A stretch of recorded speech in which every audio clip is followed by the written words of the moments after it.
for. Wow. So, gosh, that's. I mean, this is the heart of like holiday season. I know. It's unexpected. We're gonna call that Bitcoin confidence right there. You look at the coin. You look at your Coinbase wallet, and there you go. You know what? I can do it. Buy. Right before Christmas. Well, welcome back, Jim. It's great to have you here. Thanks for having me. So, you guys have gotten really busy. You made a great reputation for yourself here in San Diego. You have such a good perspective on real estate because there's very few people who buy and sell as many properties as you do. Very few individual people who are buying, refurbishing, or rehabbing as many homes and then selling as many homes in San Diego as you are. Yeah. And so that, I think, is a really unique perspective. It's also interesting to look at sort of the reason why so many realtors, agents, and homeowners are choosing to work with you and your organization. So I'd like to kind of dip into all that today, if we could, because you get into the heat of the holidays like this, and back home, like from where I'm from in Missouri, I mean, real estate shuts down. Yeah, exactly. It just shuts down. It doesn't exist. There's very few transactions that take place in November and December. We've seen historically, though, here in San Diego that we have great months sometimes. Yeah. Through the holidays. And that's kind of what you're saying right now, right? December is Yeah, absolutely. Put 4 homes on the market this month so far, and multiple offers the first weekend, which we weren't expecting. I mean, we did price them conservatively, and so maybe that had something to play with it. But yeah, multiple offers, and about 20 plus showings at the open houses. So yeah, the activity's definitely up there, but definitely not. It's not something we were expecting. Okay. Yeah. So I think what we've noticed is that buyers in today's market want a turnkey property, which is what you provide. Yeah. You provide a property that's got everything done. It's good to go. You don't need to do anything to it. Yeah, it's not lipstick on a pig. I mean, we actually do a full renovation of the home. We're looking at the roof, we're looking at the plumbing, often replacing the electrical panel. So we're not really cutting corners. And by this time, I think, people have heard of us and they know our reputation and they know we're not cutting corners. So when they bring a buyer into the house, they know it's a good product and they know it's not going to fall out of escrow after an inspection. Yeah. So if it's the case, you're essentially providing what the marketplace is looking for. You okay, Carrie? Everything good? I didn't get your password. It's okay. Don't worry. It's all good. Yeah, it's Facebook Live, baby. There you go. There. Thank you. It's all about. She needs to share this post for me.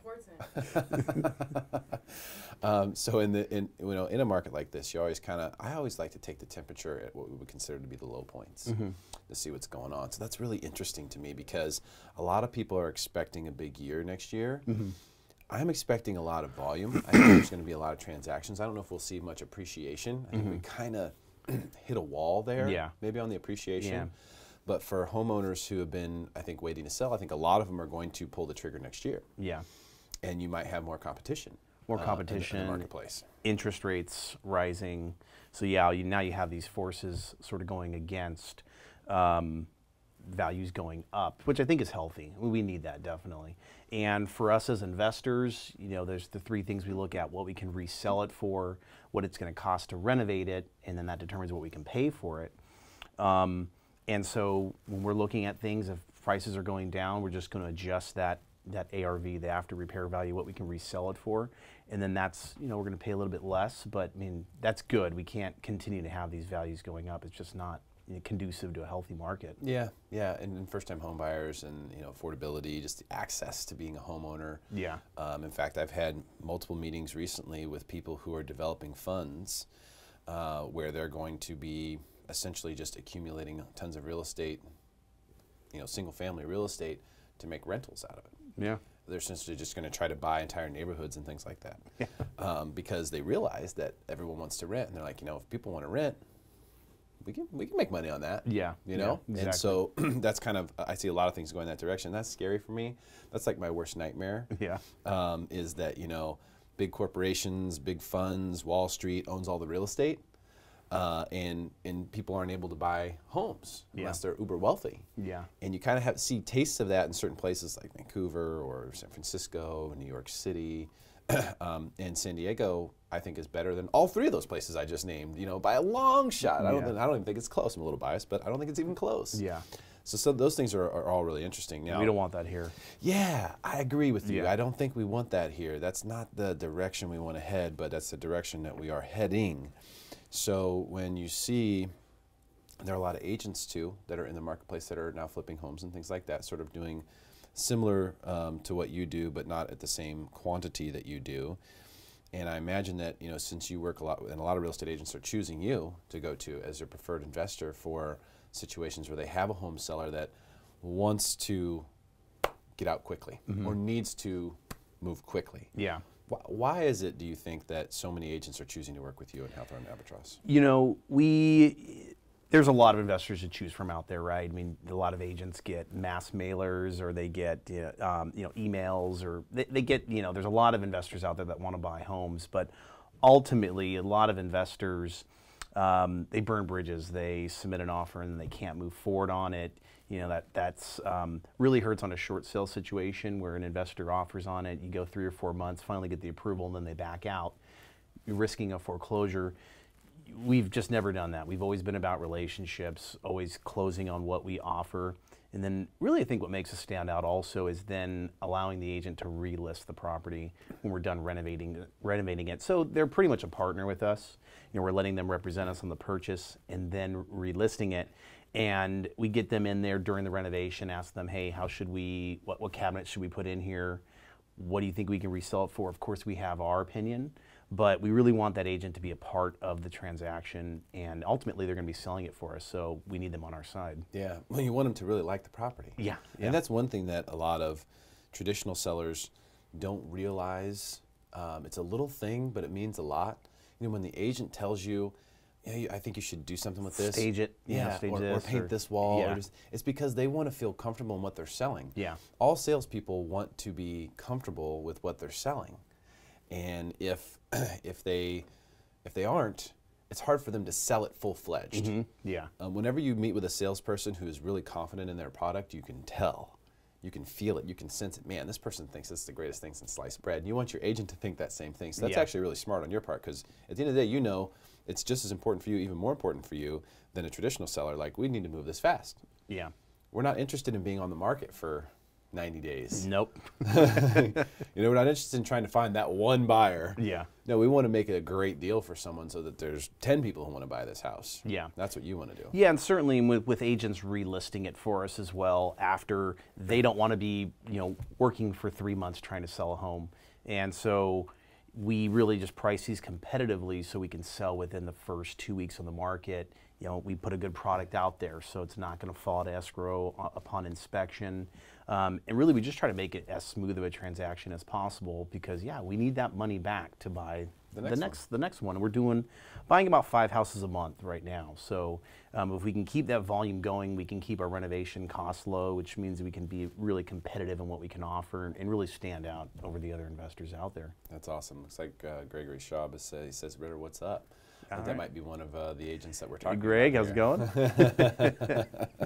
And this is live, obviously, here on Facebook, so if you have questions, feel free to ask them. If you would like to share this post so that you can make your friends smarter than everyone else, we would obviously appreciate that. Greg's a hustler. Great big block agent. So how's it going, Greg? Yeah, Greg's awesome. So your offer then, essentially, if I'm hearing this right, because we have a pretty big real estate audience out there, is that, you know, they bring you, they say, hey, I have this client, they need to sell quickly, we want to make sure they get a fair deal, we want to bring you guys in, tell us what you can offer them. You come in with a cash offer, you say, we'll give you this much.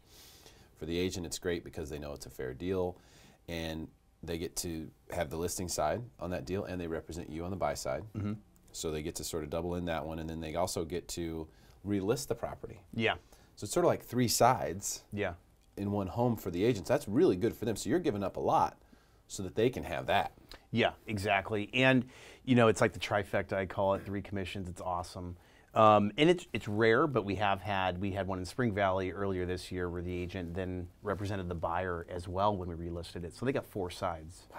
Which was awesome. On one house. Yeah. So I mean, that's the potential that's there when we're getting into these fixer houses or even short sales. We love short sales. Those can be tricky because the bank's going to come out and say, hey, this home is worth $600,000. but due to the condition, we all know it really has to sell for 500. Well, that's a hard sell to the bank sometimes because they just do a drive-by BPO or something. You really need an experienced investor like us to go in and on paper show the bank why it's worth what we're offering through contractor letters. We'll pay for appraisals to be done to really show the bank this is what it's worth. And when you're dealing with an inexperienced investor, they've never done that. They don't really know how to do that. So they just give you their offer of 500 and say, go get it approved by the bank. But we've done enough now. I mean, we're over 300 flips now. So we've seen most of it. We haven't seen it all. We're still learning every day. But I mean, we've seen a lot of it out there. So we know how to deal with it. Short sales are coming back? Short sales are, I wouldn't say they're, quote unquote coming back, but they're always there because always been there, huh? yeah, you just, I mean, values have gone up, so the volume of short sales are down. Most people have equity in their homes now, but you still see these life circumstances happening, someone losing their job, or they still got these bad loans back in 08 or so, and then they got a loan modification, say in 2012.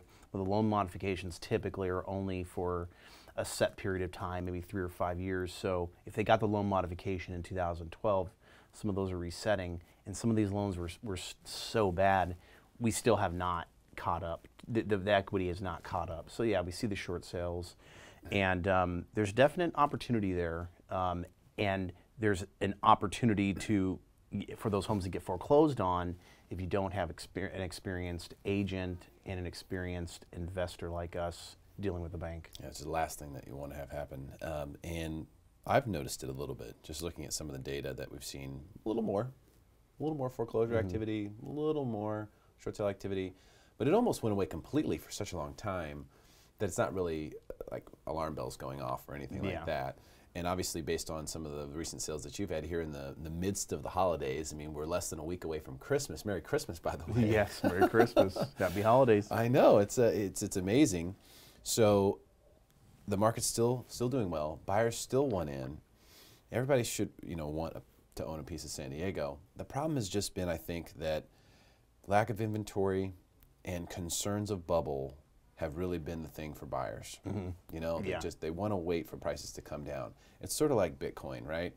If you waited to buy it, you said, no, it's garbage. No, it sucks. Or I don't understand. I don't want to. Well, it's at a certain point you see it, go up and up and up and up. Yeah. And eventually you go, gosh, do I need to buy this now? Yeah. And I think that's happened to some buyers. Are like, well, what's a good deal anymore? Yeah. What is a low price anymore? Yeah. Because the opportunity that presented itself in 2010, 11, and 12 was unprecedented. Unprecedented, for sure. I mean, you saw values go down in San Diego 50%. That's crazy. Yeah. I mean, Detroit, I get it. Columbus, I get it. Certain places, I get it. San Diego. San Diego didn't make any sense. Yeah. And so people were buying stuff, and I've seen people double their money. Yeah, no kidding. In just 4 or 5 years. Yeah. 6 years, and that should never happen. Yeah. But it's just because we were so oversold. So I think because a lot of people saw some of those prices, they looked at homes when those were some of the prices, became hard for them to swallow. But now you get the new norm. And so like the new norm, like 15,000 per Bitcoin is now a low price. People will say, buy the dip at 15,000 now, because it got to 20. Yeah. So you create a new normal, and I think that's sort of what's happened across the board. And then we saw the loan limit increase as well, which only helps buyers. When you see, you get a loan limit increase, now it's like, okay, I can put less down. Okay, maybe now we can buy that place. Yeah. So that also, I think, has been very encouraging. Well, we see this tax plan from Congress, and I think just overall the mood is optimistic on the market. Plus, with interest rates likely continuing to rise, or mortgage rates at least, I think now, those buyers are starting to see, okay, this is the new norm. We're likely not going to see a dip, a severe dip in values next year. And then, of course, all buyers are just that life circumstances happen. Maybe we're having a first child. It's time to buy a home.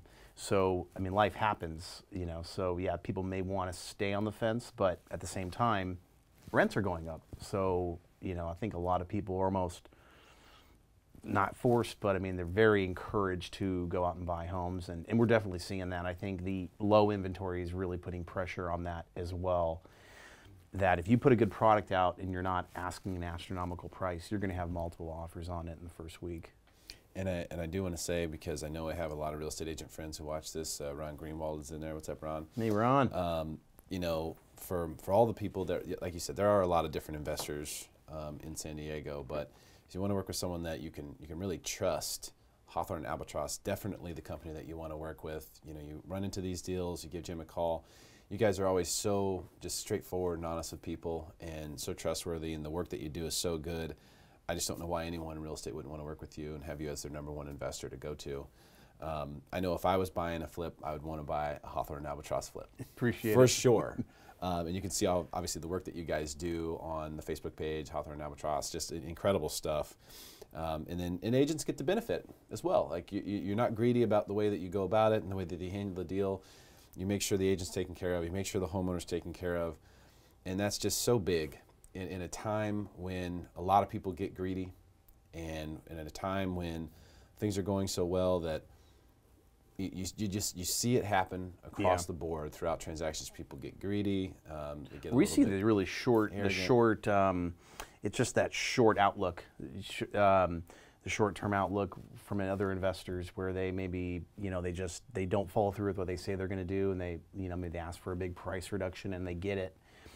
But then that agent's never going to work with them again because it made that agent look bad to the seller. And so we've always been, forward thinking, and we always want to do more business with that agent in the future. So yeah, perhaps we make a little bit less this time, but we know we're going to make it up over the years by getting a great friend in the business. Yeah, and I think that's, when I met with you and Christina for the first time to talk about business, and when she said, we're trying to build a brand that'll be here in 100 years. Mm-hmm. Exactly. And I was like, wow, that was really powerful. It actually gave me cold chills. I was like, I have never heard anyone in all the meetings I've ever had with anyone about business, no one has ever said that. Yeah, that's my wife and business partner. She's on it. I was like, wow, I really did, legit cold chills. In fact, I got them right now just thinking about it. People just don't think like that. Mm-hmm. It's a very old way of thinking. People used to think that way. Yeah.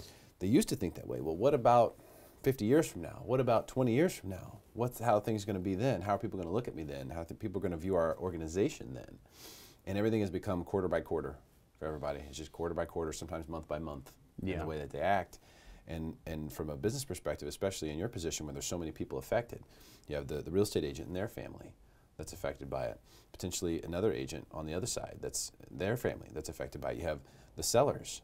You have the buyers coming in on the other side. Yeah. You have a lot of people. Your entire construction crew, and there's a lot of people that are involved here. So to have that level of integrity, it's just really, it's cool to see, man. Yeah, no, I appreciate it. It's all about the culture. I mean, with our employees, just how we conduct ourselves. I mean, it's very important to, you put out a good product and you do good business. Like you mentioned, everyone wins then. But if you put lipstick on a pig, I mean, you're opening up your agent to having to go through mediation or arbitration. You're putting that buyer in a tough situation because you've really given them a lipstick on a pig house, and then yeah, your reputation is smeared in that now we would have to go to arbitration or mediation, and then we don't get future business. So yeah, we just conduct ourselves in it. Why do things like that? So and that's happened. Yeah, we've experienced that on Win This Listing. Mm-hmm. One of the homeowners who was selling a home. It was a flip from one of those companies, and I'll be honest with you, one of the agents who was cast in the show, they looked up the property. I don't give them the property address until, I tell them the area and I tell them the price range-ish, but I don't give them the property address until we're just about to do the show, usually about 1 week out. One of the agents saw the property address, looked it up, and said, I want out. I don't want to sell this home. It was flipped by this company, and I know it's a piece of crap. Yeah. I haven't even seen it yet, and I can tell you it's a piece of crap. Yeah. And so I had to have a conversation with that agent and say, no, I understand, we have a contract, you still need to do the show, but if you feel that strongly about it, don't you think these home sellers need your help? Exactly. Now they really need you to come in and help them because they're not going to know what to do. Yeah. I know that it's going to be hard to sell, but who needs your help more than a homeowner who's in a situation where they've got a piece of crap they need to sell? Yeah, I mean, you know that now. You know that as that agent because you have experience in the market. You know that there could be some bad things with this house. So we suggest to your sellers get an inspection done, get a home inspection done prior, find out what the issues are, so things don't come up in the middle of an escrow. Pre-listing inspection. Yeah, Very but if smart you're not helping that seller out, and an agent comes in that doesn't know that, yeah, you really got to help your seller out. You've got to be very careful, the investors that you work with, because they can come back to haunt you in so many ways.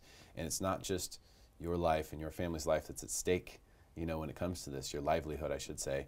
It's many other people that are involved. And that particular property, that agent who I'm referencing did not win the listing. Another agent did.